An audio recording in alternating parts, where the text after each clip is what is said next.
ఆయనకు పూనకమొచ్చిందా? ఎప్పుడూ రాలేదే. తరిగొండ వేంగమాంబ తెలుసు గదా! తిరుమల చరితామృతంలో ఎంతటి చక్కగా అసలకి తరిగొండ మనకు తిరుమల గురించి అనుకుంటేనే ఫస్ట్ ఆమెనే అంత గుర్తొస్తారు. ఆమెకెప్పుడు పూనకం రాలేదు. పూనకాలొచ్చేది. హి హి హూ హూ అనేది.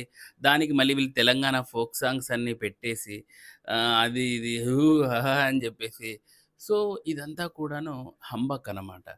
హాయ్ అండి. ఓం నమో వెంకటేశాయ. జై Chinnamasta. I'm doctor Bhargava Devana. Welcome to my YouTube channel Karma Viparyasa. So, ఈరోజు చెప్పబోయే టాపిక్ ఏంటంటే, దేవతలు, పూనకాలు ఇవన్నీ నిజమేనా? అనే విషయం చూద్దాం. చూడండి, ఇదంతా ఫేక్.